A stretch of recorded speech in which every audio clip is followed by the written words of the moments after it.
Generación del Cambio nace desde la época de pandemia.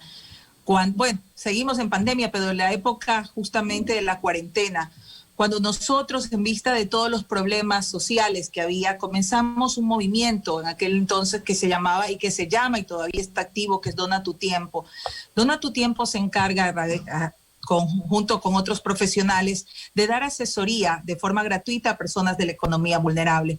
Pero era necesario, Carlos, que si vamos a nosotros a transformar y hacer obras sociales, es necesario cambiar las políticas públicas del país. Y es así como nos reunimos con un grupo de amigos a crear Generación del Cambio. Hoy Generación del Cambio tiene presencia en 5 provincias y estamos en este momento en 7 cantones de Guayas y seguimos creciendo porque estamos aperturando ya próximamente en la siguiente semana. Estamos ya aperturando Riobamba, estamos aperturando Santa Elena y estaríamos aperturando también otra provincia que la tenemos pendiente. Seguimos avanzando. ¿Y por qué el conocimiento o por qué nace Generación del Cambio? Justamente porque es una nueva política, la política de servicio con conciencia ciudadana.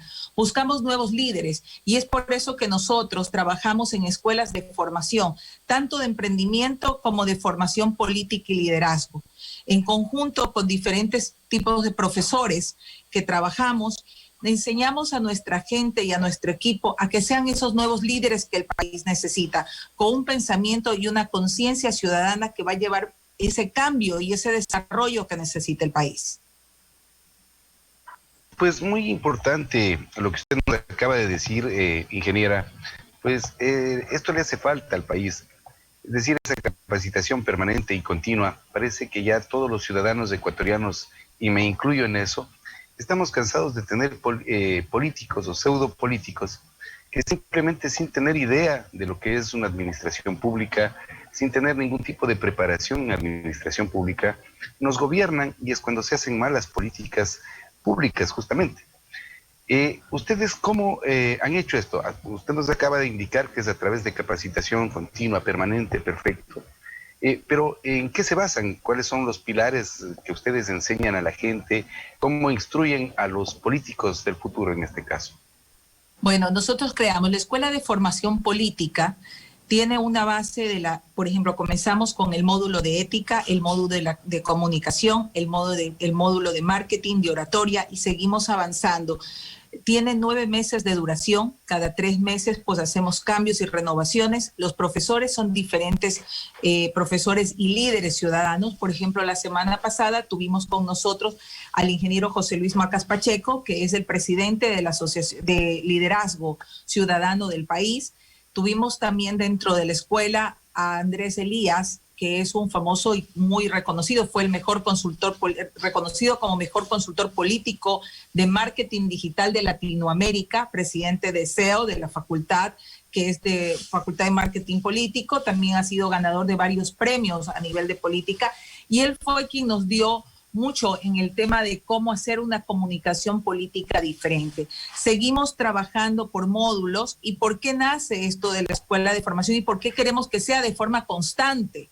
Porque siempre estamos innovando y invitamos a todos aquellos profesionales y profesores y maestros que trabajan en conjunto con diferentes equipos en las universidades con el propósito de que ellos den clases a nuestro equipo, pero lo hacemos de forma abierta. O sea, ¿de qué manera? No es solamente para nuestra gente de Generación del Cambio, lo hacemos e invitamos a público en general para que se pueda sumar. Lo que nosotros buscamos, Carlos, es que la gente se active, porque consideramos que la política debe ser esa profesión a medio tiempo o de forma voluntaria, que lo tiene que hacer toda la ciudadanía. No podemos quedarnos con los brazos cruzados esperando que otros nos hagan el trabajo. ¿En dónde está la formación? Y por eso buscamos constantemente capacitarnos, y lo hacemos de las dos formas. También existe la Escuela de Emprendimiento, que esa la hacemos todos los días miércoles de 5 a 6 de la tarde a través de Radio Santiago, y ahí enseñamos a todos los emprendedores y microemprendedores todo lo que tiene que ver con la formación para un negocio. Comenzamos desde la parte contable hasta la parte financiera, y de ahí seguimos avanzando con la parte de marketing, porque si vamos a empezar un emprendimiento tiene que ser con direccionamiento. Entonces hacia allá vamos, son las dos aristas, y de ahí las bases fundamentales es lo que vamos a abrir el próximo año en el mes de enero, a mediados de enero, que vamos a empezar en el Cantón El Empalme con la Escuela de Formación de Valores para Niños. Y Dios mediante esperamos de que esto también sea para los adultos, porque ahí está la base. No solamente tiene que ser en los niños, sino estamos con la Escuela de Formación para Padres. Nuestro espíritu es de servicio y más que todo de formación constante. De eso se basa el movimiento. Esos son los pilares fundamentales, los valores que deben fundamentarse en la sociedad y a nivel general que debe instaurarse también en las instituciones públicas. Pues justamente, ingeniera, en relación a este tema que es tan importante, ¿cómo ustedes visualizan a la política actual que se maneja acá en el Ecuador? ¿Tenemos una política que sea viable, por lo menos gobernable en este sentido? Carlos, yo no veo una política, yo veo mucha politiquería. Realmente lo que se ve en este momento es lo que han destruido. Las instituciones públicas son ingobernables en este momento porque prácticamente solamente vemos corrupción, vemos cómo se ha desestimado realmente los valores y esto viene también desde casa, desde hogar. Entonces, tenemos que volver a crear. No podemos decir que el Ecuador no está en este momento en capacidad de una transformación. Lo podemos realizar y por eso hemos apostado a la formación constante. La politiquería que se vive hoy es una politiquería de ataques, una politiquería de memes, una politiquería de mentiras y que se utiliza las redes sociales únicamente para desprestigiar, más no para crear una verdadera política de comunicación donde el público y la ciudadanía puedan llevar una mejor interacción.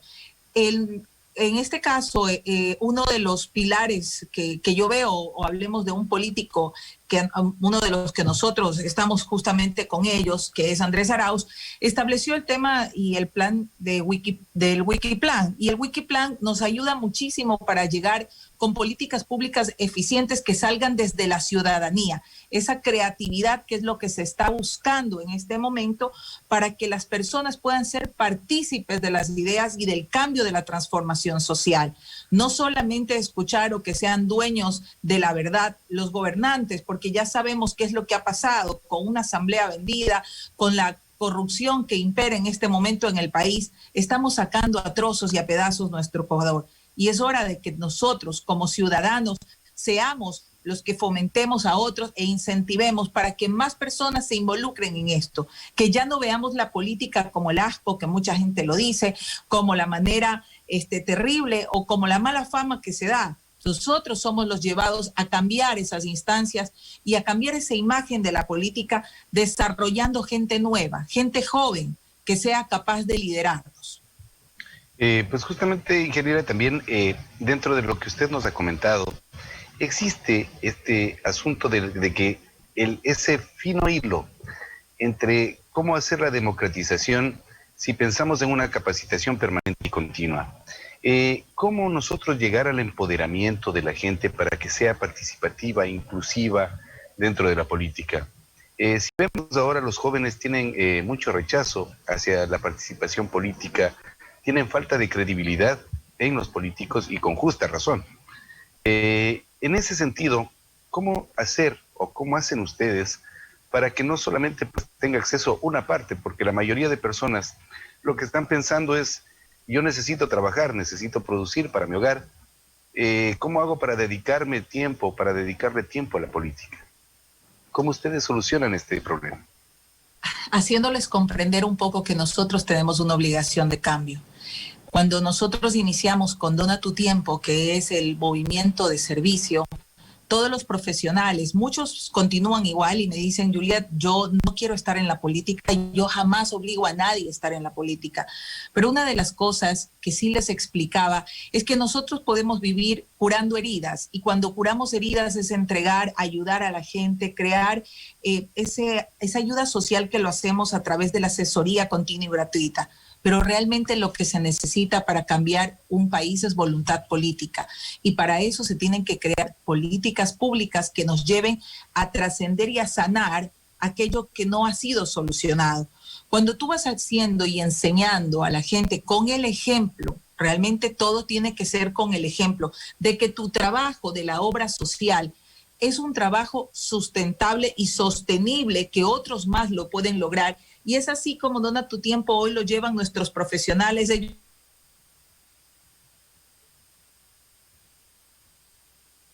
Me parece que tenemos Ellos un lo problemita en continúan, la conexión. Okay, ahora sí. perdón, aquí, ya, con esa Ahora sí. experiencia diferente, en este caso, de poder ir hacia allá, de poder incentivar a más gente. Nosotros comenzamos con los jóvenes, comenzamos haciéndoles comprender de que necesitamos un cambio en este país, donde ellos tienen que ser los motivadores y el motor más que todo que pueda transformar. Los jóvenes están dispuestos, y no solamente jóvenes, también tenemos gente de 40, 50 años muy motivada, pero para eso le tienes que mostrar todos los logros que se pudieron hacer. O sea, yo hablo de con mi ejemplo, de lo que pudimos lograr, de lo que se pudo transformar y hacia dónde quiero el país. Y para eso pues tocamos las fibras de las personas para hacerles tomar conciencia de que no podemos continuar señalando, no podemos continuar acusando. Necesitamos ponernos la bandera, necesitamos ponernos la camiseta de decir este país lo hacemos todos, no lo hacen unos cuantos. Y no podemos esperar que muchos de ellos que son influencers, son gente que no se ha dedicado, como tú dices, Carlos, ni se ha formado, deseen en algunos casos ser asambleístas, estar a merced de las leyes, cuando ni siquiera tienen el conocimiento, no tienen la preparación ni la educación, mientras que los jóvenes de hoy tienen mucha preparación y hacia allá tenemos que formar. Necesitamos cambiar generaciones y para cambiar generaciones tenemos que empezarlo ya. De lo contrario vamos a vivir en un país inmerso que cada vez nos está llevando al abandono y a pensar de que solamente el gobierno de turno es el responsable. Realmente no es así. Nosotros como ciudadanía somos los responsables de hacer un cambio en nuestro entorno y de ahí parte la motivación que tú das al resto. Es bastante interesante, pues, este pensamiento aristotélico que mantienen ustedes de capacitación permanente y continua a los futuros políticos del Ecuador. Ingeniera, por la trascendencia y la importancia de esta entrevista, vamos a dar paso a Estudio Central en la ciudad de San Miguel de Bolívar con nuestro principal, que es el licenciado Germán Jarrín, quien quiere también dialogar con usted, y luego de eso regresamos para despedir esta entrevista. Licenciado, gracias. Buenas noches. Está con usted la ingeniera Yulé Erazo Valverde. Adelante, licenciado. Muchas gracias, Carlitos. Doctora, un cordial saludo. Sí, la verdad es que el tema es muy interesante, importante y trascendental. Yo estuve muy atento a esta entrevista, un poco por consultarle el tema de la participación hoy por hoy de amplios sectores de la política que tradicionalmente no los había, ¿no? En el país se acostumbraba a 4 o 5 partidos y hoy vemos que, por ejemplo, candidatos a presidentes hay una cantidad de casi de una papeleta tan grande como una sábana. Doctora, buenas noches. Buenas noches, Germán, mucho gusto. Bueno, con relación a eso, tenemos en este momento 18 candidatos a la presidencia, ¿no? Con sus respectivos binomios. Así es. Pero, ¿qué opina usted de esta situación? ¿Mejora la parte? ¿Hay más democracia? ¿Se ha consolidado más temas de participación? ¿O más bien se ha constituido un problema? Y lo que es fundamental en estos tiempos de crisis, un gasto oneroso para el Estado. Así es, definitivamente, mira, el gasto lo único que ha hecho es como una torta, un pastel que se está dividiendo para más personas y cada uno quiere llevarse un poquito. Ese poquito representa un mayor gasto electoral y a su vez también no hay una consolidación de aquellas personas que realmente pueden servir al país sean evaluadas. En este momento conocemos que todas las personas que quieren ser asambleístas, que quieren ser, en este caso, presidentes o vicepresidentes, simplemente los mocionan o se automocionan, incluso algunos, y se automocionan como precandidatos y ya está. O sea, ¿dónde está la educación? ¿Dónde está la formación? Considero que los partidos políticos tienen que llevar y tienen la obligación de poder elegir a las personas y que esto sea obligatorio, porque en cuanto a la formación que tienen que tener, porque hoy no se está viendo ni siquiera cuánto tiempo tiene un militante, que es así como se llama, pues ustedes conocen a las personas que siguen en los partidos, No importa la carrera que hayan hecho. En este momento lo único que importa es la coyuntura política y cuán beneficioso va a ser el voto. Y ahí los culpables somos los ecuatorianos, Germán, porque nosotros cogemos y ni siquiera nos tomamos el tiempo de poder revisar cuál es su currículum y estamos eligiendo personas que no están capacitadas y que lo único que hacen es tomarse selfie en las fotos. Entonces, ¿dónde está la verdadera democracia? La democracia no es solamente elegir, la democracia es ser partícipe de ideas y proyectos que lleven a desarrollar el país, no solamente al tener un libertinaje, hablemos así de partidos políticos, porque no estamos hablando de una libertad, y es un libertinaje, todo el mundo aquí puede ser partido político sin necesidad de haber una construcción de ideas o por lo menos una planificación correcta que se vaya cumpliendo. O sea, el poder ser un partido o un movimiento político tiene que tener una trascendencia donde el propio CNE, que es el encargado, tenga que llevar ese seguimiento que se cumpla, porque cualquiera puede coger, ser movimiento, presenta una planificación y ni siquiera las cumple. Entonces es un relleno. Ese relleno no debe existir más porque es un nivel caótico que lo único que hace es llegar a una asamblea donde se termina repartiendo curules y escaños y donde se terminan entregando hospitales a merced de todo el mundo para que de esa manera unos cuantos sean beneficiados y sean los firmantes de este país, a costa de que los ecuatorianos tenemos que sacrificarnos y tenemos que pagar impuestos para que esto vaya a dilapidarse en los bolsillos de algunos asambleístas.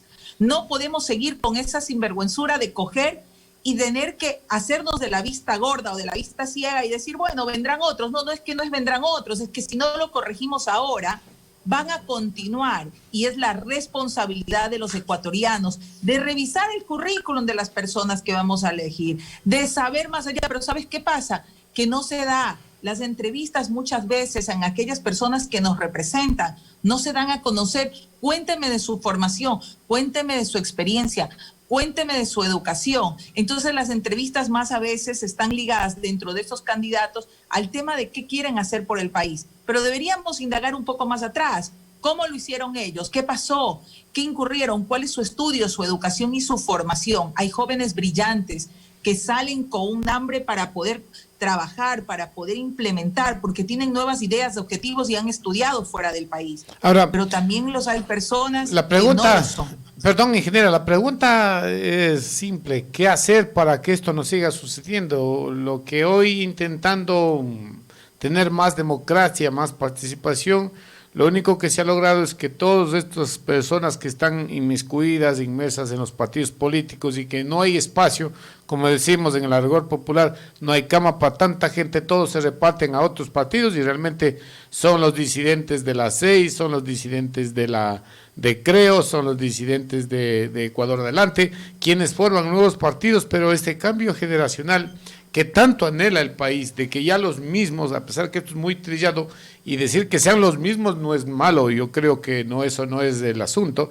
sino de que primero que quienes hayan sido autoridades hayan demostrado honestidad, un trabajo político, que es lo que queremos los ecuatorianos, pero eso no sucede, ¿no? Usted ve en las plantillas caras conocidas repartidas en diferentes listas y algo más que la nueva gente, la nueva generación de políticos que necesita el país no están en las papeletas y sigue lo mismo y sigue la demagogia, sigue la corrupción, sigue lo que usted decía hace un instante, autonombrarse candidatos o defensores del pueblo. ¿Qué hacer para cambiar esto, ingeniera? Lo único es creando desde el Estado, crear y ser mucho más enérgicos cuando sea el momento que le den cabida a un partido, que vean una trascendencia y más que todo que se exija la planificación que se presenta dentro del CNE que se cumpla. Porque de lo contrario, por ejemplo, tú ves en un partido político militantes que han trabajado durante años y que sin embargo no los son tomados en cuenta porque viene alguien que de repente tiene un poquito de más fama y entra. Y esa preparación de la parte política, de la parte de formación y educativa, ¿dónde quedó? No significa nada. Entonces nos vendemos al país por unos cuantos negocios o nos vendemos al país únicamente por conveniencias personales. ¿Qué es lo que estamos haciendo? Existen alianzas y esas alianzas se las hacen en intereses particulares. Entonces, no podemos vivir con un país de alianzas, tenemos que vivir, sí, con un país de alianzas, pero tomando en cuenta a nuestras bases formativas para una educación sostenible dentro de la política. Tenemos ahora que para graduarse o manejar la cosa pública, hablemos así, necesitamos estudiar gestión pública, pero gestión pública aquí es súper caro, es una profesión que te está costando una maestría alrededor de $21,000. Yo hice la maestría en gestión pública en España, donde a mí la maestría me costó $5,500, pero aquí en el Ecuador es demasiado caro. Entonces las personas no pueden, digamos, formarse para poder manejar una correcta gestión pública. Eso debe ser por parte del Estado. De esa manera tenemos que cambiar, crear escuelas de gestión pública, maestrías de gestión pública que te permitan que más personas tengan el acceso a una educación política y sostenibles de un correcto manejo del Estado y de formación. Como lo decías hace un momento, Germán, tomar en cuenta cuando entras a un sector público se demora 6 meses el aprendizaje solamente para tomar decisiones. Son 6 meses que pierdes y el Estado no tiene tiempo para perder, ni el pueblo tampoco. Entonces, que cada nueva autoridad va experimentando y pues lo que se va atrasando. 6 meses, más 6 meses, más 6 meses de los próximos 4 años. 4 años, el pueblo es el que paga los platos rotos. Ingeniera, muchas gracias. La verdad le pedí a Carlitos que me permita dialogar con usted unos segundos, porque yo creo que es un tema muy interesante, que hoy que estamos en campaña política, que hoy que el pueblo va a elegir nuevas autoridades, debemos tener conciencia de lo que debemos hacer. Ingeniera, muchas gracias por participar en el noticiero. Quiero dejarle en sus palabras finales y dar por concluida la entrevista. Muchísimas gracias, Carlos. Germán, mira, lo que te puedo decir en este momento es a todos los ecuatorianos y a todo el pueblo que me está viendo, que realmente es hoy cuando tenemos que ponernos esas botas de caminar. Nosotros podemos construir una política cuando comenzamos a tocar las puertas. Seamos esos políticos de territorio que conozcan realmente el clamor de la ciudadanía, que no nos sentemos en algún momento en un puesto o un cargo público o solamente para hacer de nosotros en un festín, hablemos así, y que todo sea en beneficio de unos cuantos, y nosotros también, como pueblo ecuatoriano, seamos los responsables y veedores de que esto se cumpla. Y ahí invito también a los empresarios, porque no solamente esto ocurre o ellos están excluidos, al contrario, ellos deben ser los primeros que así como gobiernan su propio lugar de trabajo o su empresa, lo hagan gestionando para que las políticas se cumplan en beneficio de todos y no de unos cuantos. Así es que invitamos a esa generación de políticos que se sumen con ideas oportunas para la transformación de nuestro país que va hacia las nuevas generaciones. Muchas gracias. Con ustedes la ingeniera Yulet Erazo Valverde. Si me equivoco en el nombre, mil disculpas. Vamos a un corte comercial, estimados amigos. Luego en unos instantes estaremos dialogando con el gobernador de la provincia de Bolívar a propósito de las medidas que hoy están vigentes en el país.